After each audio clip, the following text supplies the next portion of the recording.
is set up somewhat like a B-25 or any B-24.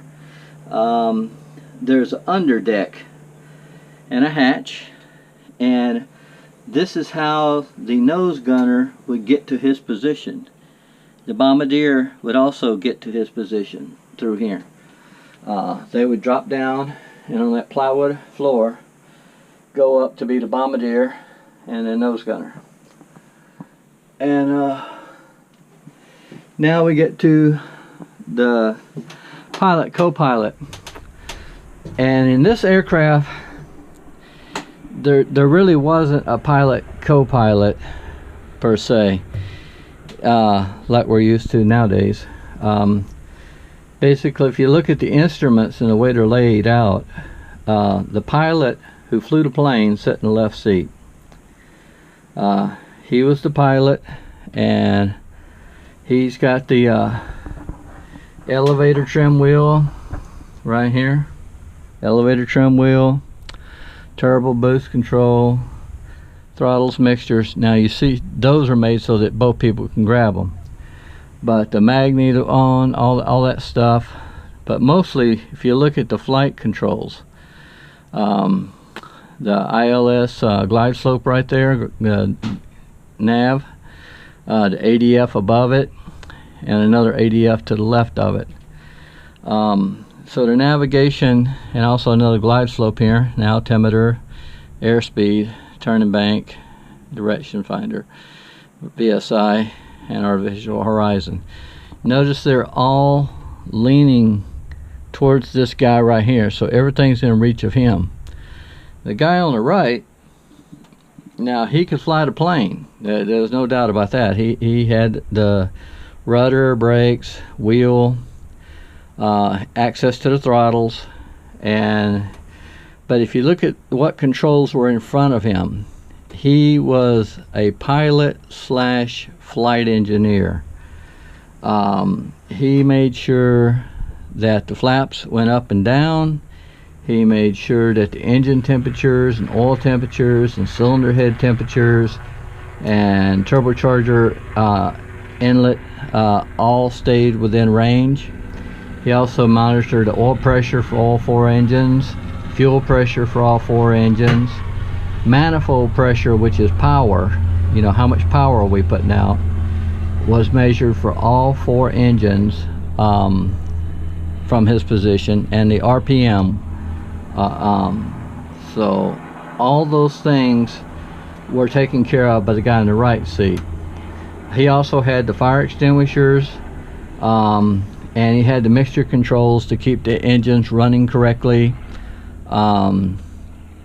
So he basically took care of the whole running of the engines, making sure the fuel went the right way, making sure everything worked out right like that.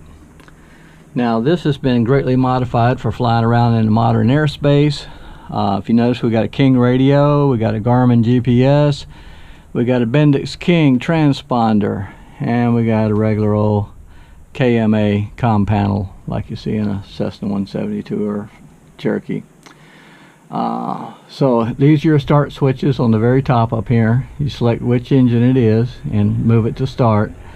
The magneto switches are down here flat on the front for which engine it is, so far as starting the engine. So it's a little bit like a DC-6 in a way. You got to select what you're doing. And the same thing with the mixtures. If you'll notice, there's idle cutoff, that's all the way forward, which seems counterintuitive, but auto lean is only for like taxiing, and auto rich is for starting. So there's a primer switch, and they'll tickle that, and that's up on that top row. They'll tickle the primer and get the engine running up around 1,000 RPMs, and then when they do, they will pull that auto rich lever to auto rich, the mixture lever to auto rich. Then the engine will actually come to life and run, and when their engine's running really good and they basically got all 4 of them started, then they'll slowly move them to auto lean so they don't foul out a spark plug while they're, you know, taxiing around and doing nonsense. Okay, the oddity that I find in this setup is the electrical panel was actually placed by the pilot. And you would think they would have just gone ahead and gave that to the co-pilot, but they didn't, because they gave him other things to be concerned about, like cowl flaps, which is very important to keep the engines the right temperature. So anyhow, in the middle you got the throttles, then you got your props up front, you got your mixture, all the controls you'd expect to see, and your turbo boost control. So this is, and that's the rudder trim down here on the very bottom, and then emergency unlock tail. It says pull to unlock tail wheel. Okay, that's what that is. Pull to unlock tail wheel. I thought it was an emergency extension, but apparently not. So inverter. This is the inverter down here. The aircraft basically ran on 24 volts DC, but there was a lot of instruments that needed 120 volts, so they had to have a DC motor drive an electric generator to make the 120 volts to power some of the radios that were on board and some of these instruments. So once again we see oxygen regulators. This one has got me totally confused, don't know what it is.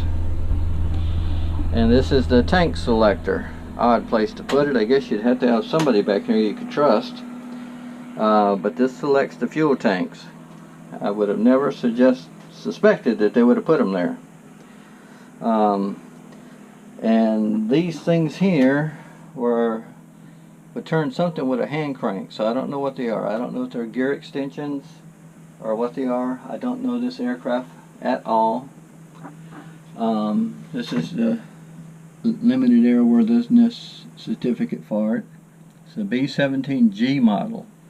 This happens to be a G model of a B-17. This was issued in 1991 to the Military Aircraft Restoration Group in Anaheim, California. So anyhow, that's about all I know about that. I'm just reading it to you. So looking backwards, first thing we come to is the bomb bay. So that is the bomb bay right there. And wasn't a whole lot of room for hauling bombs. I mean, it kept it pretty much, I don't know if I can see outside to see where the wing is, but it basically, the bombs stayed underneath the middle part to the forward part of the wing, which would kept the center of gravity about the same whether you were carrying a lot of bombs or just a few bombs. And as you can see, the engines are slightly staggered off a little bit from each other, and once again they're Wright R1820 radial engines with a 3-blade hydromatic propeller. I believe it's a hydromatic. Wouldn't bet my life on it, but I think it's called a hydromatic. Looks like these folks are pushing a T6 frame back. So I hate to tell you this, but it must be about 90 degrees where I'm standing, so I'm going to get out of this big green airplane and move myself back down to the outside where there's some air blowing. But I'll give you just a little bit of time to look at the panel. And this is a B-17G flying around as the Memphis Belle.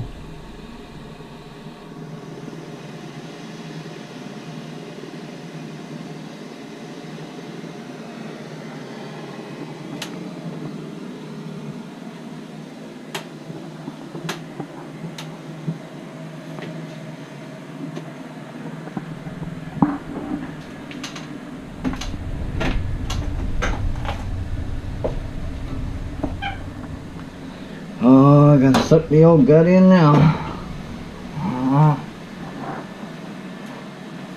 Wish I weighed 200 pounds again. I have got to give up beer. Yes indeed, got to give up beer. And you see the screw action lowers the bomb bay doors.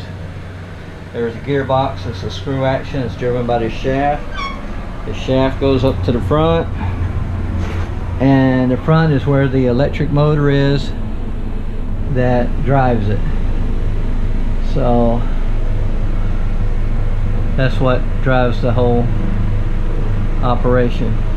I said electric, but it looks like those are hydraulic lines that are going to that motor. So I'd say that is a hydraulically driven motor. Could be wrong, but I probably ought to look at it a little closer. There are electric wires too, so, but those are big hydraulic hoses, a small on one side, a big on the other, so that leads me to believe it was a hydraulic motor to open these bomb bay doors. We said it had lots of hydraulic power, so that makes sense. Excuse me, pardon me. Now, plywood was used a lot during the war. Nothing unusual about seeing plywood floors or plywood anything in a World War II airplane, because the aluminum, while it was good and strong, it just wasn't good and strong for holding metal objects being dropped on it, or steel objects being dropped on it, or people standing on it. So plywood was a very common event. So there we got filament voltage, PL current, PA tuning.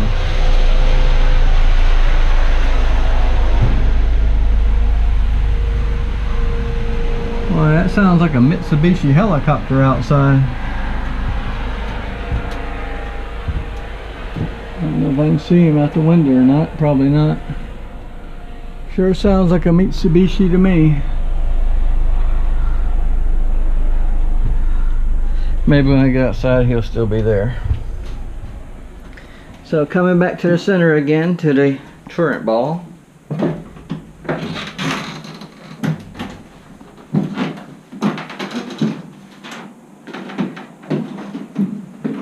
Now this one looks like it has a hatch on the top.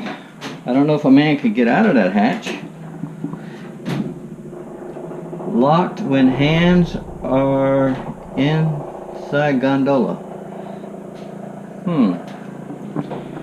This one might have the ability to let the gunner in from the top, unlike the early models. Here's the waist guns. Where is that helicopter?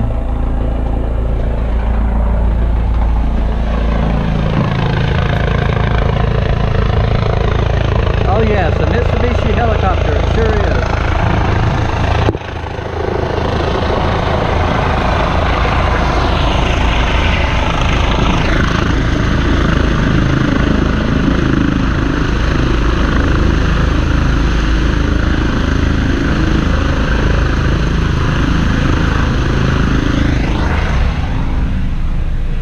Okay, here's your tail wheel, and the tail wheel down there. I'm just trying to find a good handhold here to get out of the aircraft without hurting myself.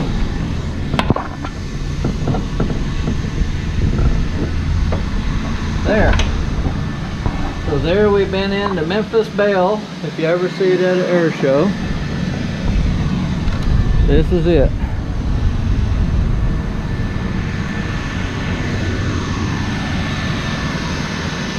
And there's the little Mitsubishi. He landed on his skid. It'd have been nice to caught that, but hey, can't always get what you want.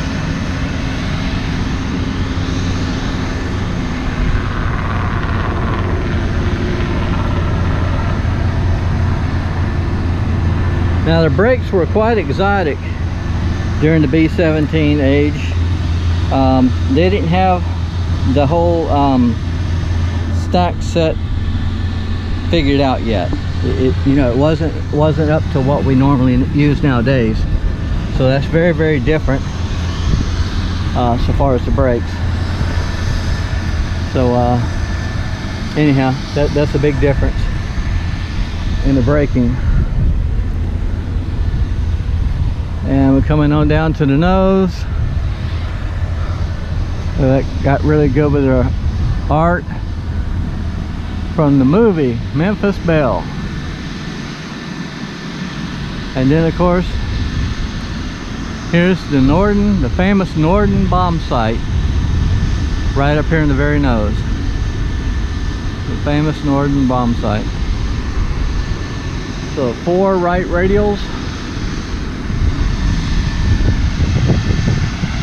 and a crew of too many people, and that was the aircraft. The little storm over there ran me out of the amusement park today.